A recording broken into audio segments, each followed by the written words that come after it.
మనకి ఎలక్షన్స్ ముందు వరకు జయప్రకాష్ నారాయణ గారు కేటీఆర్ గారితో వీడియోస్, ఇంటర్వ్యూస్ అవి చేశారు. బీఆర్ఎస్ గవర్నమెంట్‌కి ఫర్‌గా చాలా ఒక రకంగా డిజిటల్ క్యాంపెయినింగే చేశారాయన. ఇప్పుడు మీ గవర్నమెంట్ వచ్చినప్పటి నుంచి కూడా మీరిచ్చిన 6 గ్యారంటీలని ఆయన చాలా నిశితంగా, కాన్స్టెంట్‌గా విమర్శిస్తూ వస్తానే ఉన్నారు. అంటే ఇవి చేస్తే ఇంకా తెలంగాణ దివాలెత్తిపోతదనే స్టైల్‌లో. అసలు ఎలా చూస్తారు ఇటువంటి కుహానా మేధావుల్ని? జేపీ గారిని నేనేం కుహానా మేధావి అని కన్క్లూజన్ కాను గాని విక్రమార్క, విమర్శించే హక్కు ఆయనకున్నది, ప్రశ్నించే హక్కు ఆయనకు రాజ్యాంగం కల్పించింది కాబట్టి మనం కాదనలేము. ఆయనకున్న అవగాహన మేరకు తను ప్రశ్నిస్తుండు, విమర్శిస్తుండని నేను అనుకుంటా. నేను తనకంటే చాలా చిన్నోన్ని, తన మేధలో నాకు ఎంత వంతుందో తెలియదు నాకు, కానీ is the of course legendary administrator. Means IAS గా ఉన్నాడు, ప్రభుత్వాలకు తోడుగా ఉన్నాడు. బట్ ఆయన అంచనాల్లో మార్పులు, ఆయన ఆలోచనల్లో మార్పులు, అది తన వ్యక్తిగతం. నేను విమర్శించే హక్కు నాకు లేదు. తర్వాత కోరుకునేవన్నీ కూడా కావట్లేదు కాబట్టి ఆయన సెల్ఫ్ యాక్చువలైజేషన్, సెల్ఫ్ రియలైజేషన్ అవుతుందని నేను అనుకుంటున్నా. కావాలని కూడా కోరుకోవట్లేదు. ఆ విమర్శలు అవసరం కూడా. అంటే శృతి మించే విమర్శ ఎప్పుడు కూడా అతిగా కనిపిస్తుంది. సో అది శృతి మించిందా, అతి అయిందా అనేది నేను కాదు జడ్జ్ చేసేది, ప్రజలు. సో వ్యక్తిగతంగా కూడా మేము ఎప్పుడు కలుస్తుంటాం, మామూలుగా వాకింగ్ లో అక్కడిక్కడ కలుస్తుంటాం. ఎప్పుడు కూడా పర్సనల్ గా చాలా వ్యక్తిగతంగా మంచిగా ఉంటాం. నేను ఆయన విమర్శించడానికి కూడా ఎందుకు నేను అడ్వాన్స్ కానంటే, ఏమో మనకంటే బెటర్ గా అడ్వాన్స్ గా తన ఆలోచనలు ఉంటాయి కాబట్టి ఆ ఆలోచనల నుంచి వస్తున్న ధ్వనినా అనుకుంటా.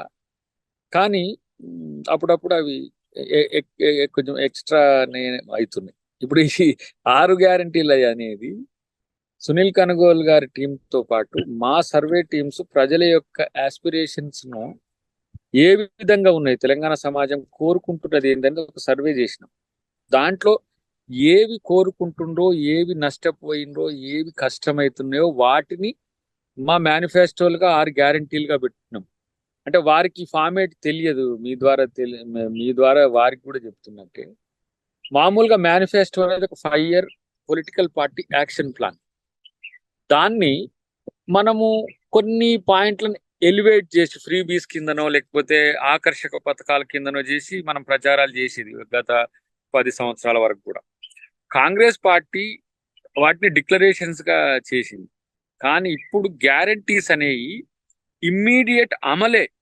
ఇప్పుడు వారే చెప్తారు కదా, రాజ్యాంగము పాటించడం కాదు, రాజ్యాంగం అమలు పరచడం అని చెప్పినట్టుగానే ఇచ్చిన మేనిఫెస్టోను దాంట్లో అంశాలను కొన్నిటిని ఎలివేట్ చేస్తూ అవి ప్రాథమిక ఏమంటారు అవసరాలుగా భావించి వాటిని ఇమ్మీడియట్ యాక్షన్లోకి 100 రోజుల్లోపే అమలుకు తీసుకొచ్చే కార్యాచరణ అది రాజస్థాన్ నుంచి చేస్తున్నాం. ఛత్తీస్గఢ్లో అది అయింది, కర్ణాటకలో అది అయింది, ఇప్పుడు తెలంగాణలో కూడా అది అమలు జరుగుతుంది. అమలు జరుగుతుందా లేదా అనేది జరగక ముందే చేయడం ఏంటంటే, తొందరపడి ముందే కూసింది కోయిలా అని ఒక పాట ఉంటుంది కదా, ఆ పాటను తలపించేటట్టు ఉంటుంది. చూడండి డెఫినెట్ గా, ఎందుకంటే ఈ మహాలక్ష్మి పథకం అనేది కర్ణాటకలో సక్సెస్ఫుల్ గా అవుతున్నది. ఎందుకంటే అసలు దీని వెనుక ఉద్దేశం కూడా తెలవాలి. ఎందుకంటే న్యాయ్ అనే పథకం, ఇప్పుడు న్యాయయాత్ర మూలాలు వెనకటి కూడా అవి ఉన్నాయి. న్యాయ్ అనేది 30 crores of the families, 30 crores కాదు, 30 కోట్ల మంది ప్రజలు దారిద్ర్య రేఖకు దిగువనున్నప్పుడు నేరుగా ఆర్థిక సహకారం అందించడమే ఆర్థిక శాస్త్ర లక్ష్యం. చెప్పాలంటే ఏం పేరు, నేను పేర్లు ఇవన్నీ చెప్పి మర్చిపోతున్నా కానీ, కీన్స్ గారు పని లేదు ప్రజలకు, గుంట తొవ్వియండి, పైసలు ఇవ్వండి.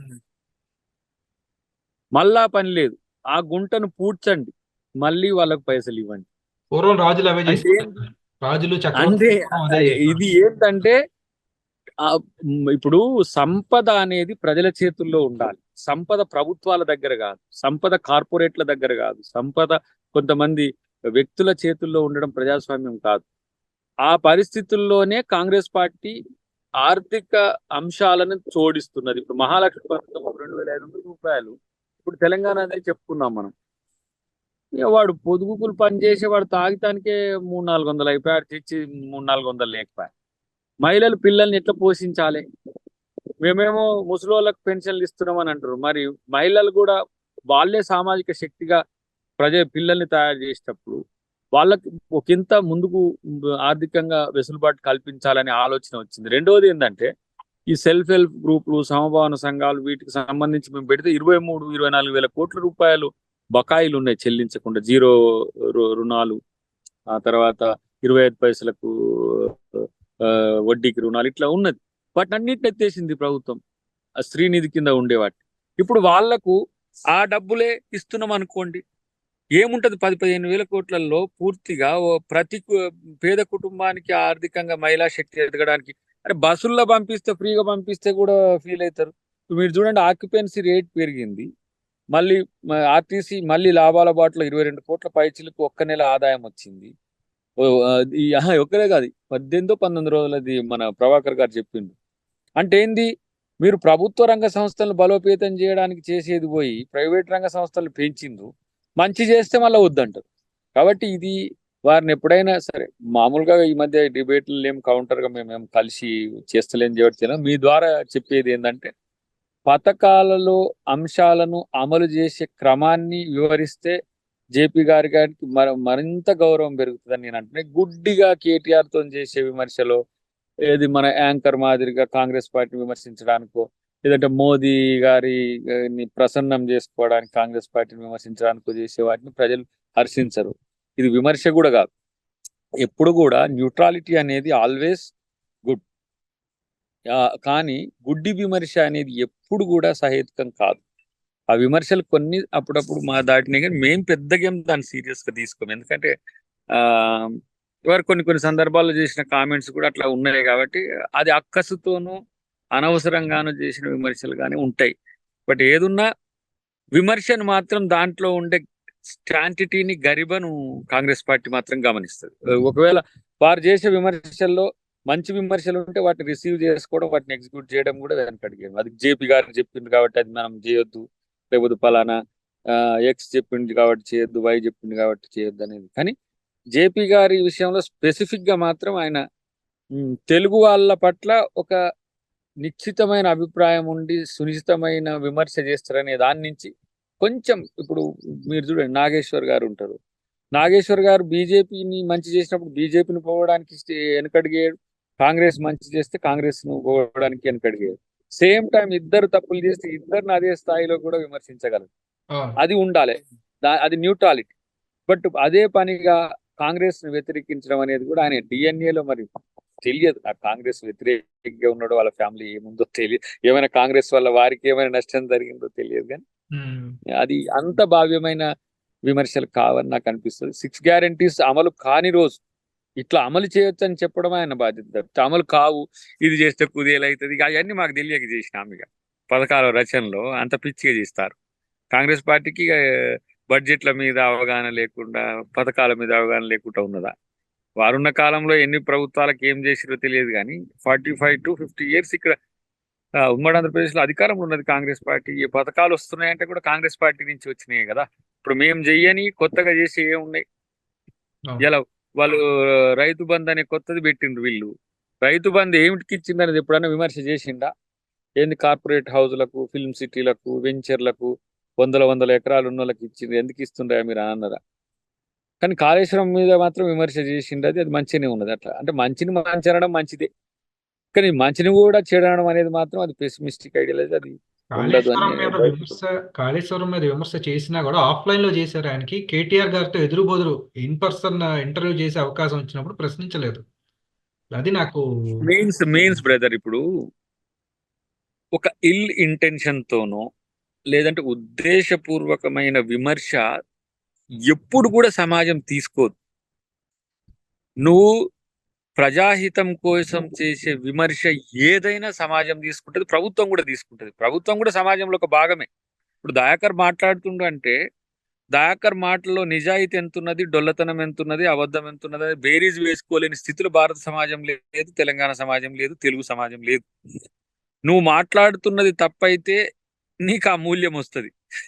నువ్వు మాట్లాడుతున్నది మంచి అయితే అదే మూల్యం వస్తుంది. అంటే మంచికి మంచి మూల్యమే వస్తుంది. కానీ మేము అందుకని ఎప్పుడైనా ఒళ్ళు దగ్గర పెట్టుకొని కొంత నిజాయితీగా నిజాలే అబద్ధాలకు దూరంగా చెప్పాల్సిన పరిస్థితి అయితే మా అలాంటి వాళ్ళకు ఉంటుంది. ఎందుకంటే కొంచెం చదువుకుని విజ్ఞత ఉన్నది కాబట్టి. గుడ్డిగా ఎవరో ఏదో చేస్తున్నది మీరు అంటున్నారు.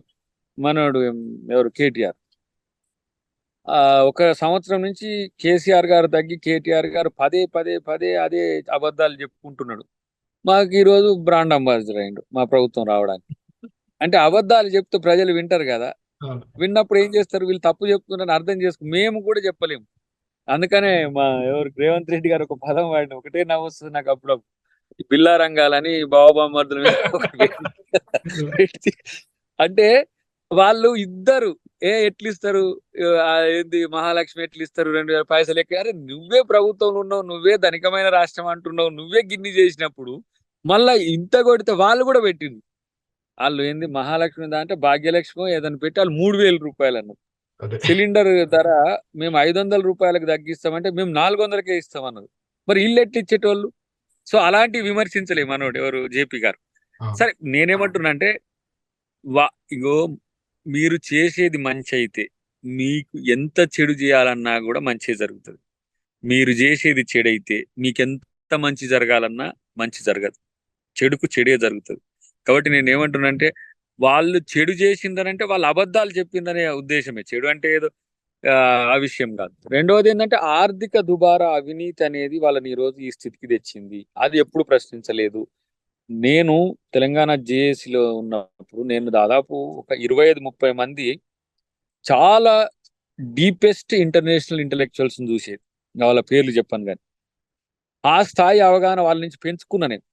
కొంతమంది మీడియాలో ఉండొచ్చు, కొంతమంది ఇతరత్ర ఉండొచ్చు, కొంతమంది ప్రొఫెసర్స్ గా ఉండొచ్చు, ఇతరత్ర అంశాల్లో ఉండొచ్చు. కానీ వాళ్ళ మౌనం నాకు పరేషాన్ అయ్యేది. చివరాఖరికి రేవంత్ రెడ్డి గారు, నేను, శ్రవణ్ గారు, అప్పుడు శ్రవణ్ గారు కాంగ్రెస్ ఉండబట్టి, తర్వాత రఘునందన్ గారు, మేమే ఇంకా కొంతమంది మిత్రులు మేమే నా విమర్శించడానికి మేమే మాస్ పొలిటికల్ లీడర్లమైనాం, మేమే ఇంటలెక్చువల్స్ అయినాం, మేమే విమర్శకులమైనాం. ఓరినే మా కాంగ్రెస్ ప్రభుత్వం రాగానే ఒక 10 మంది మేధావులు లేచారు మళ్ళీ వెంటనే.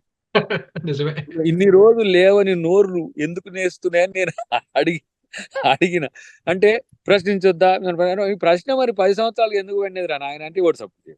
ఎందుకు వాళ్ళు ఒక ప్లాన్డ్ ఒక కాన్స్పైరసీతో ఉన్నారు, ఇల్ ఇంటెన్షన్స్ తో ఉన్నారని అర్థమవుతుంది. ఇక్కడ జేపీ గారిని ఆకోవలేయండి నేను ఆ స్థాయికి వారిని దిగదా. Highest regard and JPG. But మమ్మల్ని ఖచ్చితంగా విమర్శించండి, నిజాయితీగా విమర్శించండి, నిఖార్సైన విమర్శ చేయండి, మేము సరిదిద్దుకుంటాం. కానీ గుడ్డిగా మన కేసీఆర్ బీఆర్ఎస్ మీద ప్రేమతోనో లేదంటే బీజేపీ మీద ప్రేమతోనో ఇవన్నీ నేను ఏమంటున్నా అంటే ఇప్పుడు ఆయన ఆర్ఎస్ఎస్ కి ఏమైనా మూలమైందా అని నాకు అనుమానం వచ్చే తీరుగా ఉన్నది. ఇదేమో బీఆర్ఎస్ఎస్ అయింది వీళ్ళే ఏది బీఆర్ఎస్. ఎందుకు నిన్న కవిత గారు స్టేట్మెంట్ ఇచ్చింది మీరు చూస్తే, సనాతన ధర్మం మీద దాడి జరుగుతుంటే రాహుల్ గాంధీ గారు కిమ్మనుకుంటూ ఉంటారు. ఓరే నాయను ఇక్కడికి వచ్చిండ్రు వీళ్ళు చిన్నగా కవిత గారితో అనిపించిండ్రు. అంటే వాళ్ళ ఉద్దేశం మేము ఆర్ఎస్ఎస్ కి అనుకూలం, బీజేపీకి అనుకూలం అని చెప్పడమే. అట్లా మనోడు బీజేపీని సమర్థిస్తున్నాడు, ఆర్ఎస్ఎస్ మన బీఆర్ఎస్ ని సమర్థిస్తున్నాడు. సో నాకు తెలిసి ఆయన ఒక పదవి కొరకు అప్పీజ్ చేస్తాడని అయితే నేను అనుకోను. ఏదో చిన్న పోస్ట్ ఇస్తారు అక్కడ అని అప్పీజ్ చేస్తారు. ఆయన తృణప్రాయంగా తన ఐఏఎస్ ని ఏమంటాము వదిలేసి ప్రజాసేవకంగా వచ్చి లోక్ సత్తా లాంటి ఒక జెన్యూన్ ఆర్గనైజేషన్ ఏర్పాటు చేసి దాన్ని రాజకీయ పక్షంగా పెట్టి కుకట్పల్లి ప్రాంతంలో తను ఎమ్మెల్యేగా అవ్వడం, ప్రజాప్రతినిధిగా ఉండడం అంతా కూడా మాలాంటి వాళ్ళం ఎదుగుతున్నప్పుడు చూస్తున్న క్రమం. కానీ అక్కడి నుంచి తగ్గితే తగ్గిపోతుంది, జనం ముందు తగ్గొద్దని వారికి నేను విజ్ఞప్తి చేస్తాను.